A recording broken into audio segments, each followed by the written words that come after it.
Corona virus के लगातार बढ़ते मामलों ने टेंशन बढ़ा दी है। भारत में पिछले 24 घंटों के अंदर कोरोना के 3,92,488 नए मामले सामने आए हैं। 3,689 लोगों की मौत इन 24 घंटों में हुई है। वहीं 3,07,865 लोग डिस्चार्ज हुए हैं। ठीक एक दिन पहले 24 घंटों में कोरोना के 4,01,993 नए मामले सामने आए थे। अब आपको बता देते हैं भारत का अब तक का कोरोना अपडेट। कोरोना वायरस के अब तक देश में 1,95,00,000 से अधिक मामले सामने आ चुके हैं। वहीं कोरोना से संक्रमित होकर 1,59,00,000 से अधिक लोग ठीक भी हुए हैं। इस वायरस ने अब तक 2,15,000 से अधिक लोगों की भारत में जान ली है। वहीं एक्टिव केस का आंकड़ा देश में 33 लाख को पार कर गया है। भारत में अब तक 15 करोड़ से ज्यादा लोगों का वैक्सीनेशन हो चुका है।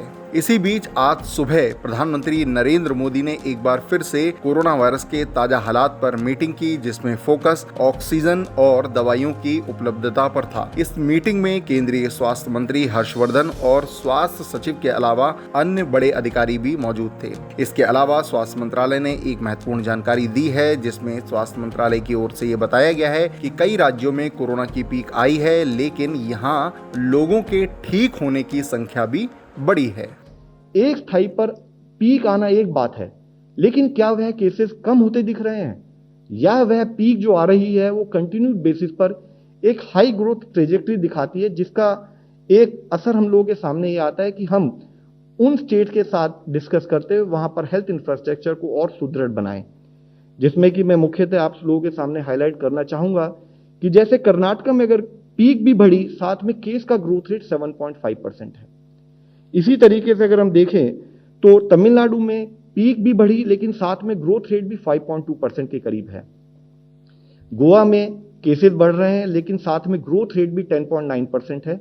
इसी तरह उड़ीसा में पीक में हम वृद्धि पाते हैं और पीक के साथ साथ ग्रोथ रेट में भी 8.1% की वृद्धि पाते हैं। अब तक देश में कोरोना के टेस्टिंग की बात करें तो ये आंकड़ा 29 करोड़ से ज्यादा हो चुका है। 1 मई को पूरे देश में 18 लाख से अधिक लोगों के सैंपल की जांच हुई। अब आपको बता देते हैं कोरोना वायरस से जुड़ी कुछ और अहम खबरें। उड़ीसा सरकार ने अब 14 दिन का लॉकडाउन बढ़ा दिया है। ये लॉकडाउन 5 मई से 19 मई के बीच रहेगा। वहीं दिल्ली में भी 1 सप्ताह के लिए लॉकडाउन बढ़ाया गया है। दिल्ली में पिछले 24 घंटों के अंदर 25,000 से ज्यादा नए कोरोना के मामले सामने आए हैं। 412 लोगों की मौत हुई है। देश में 12 राज्य अब भी ऐसे हैं जिनमें कोरोना वायरस के एक्टिव केस 1 लाख से अधिक हैं।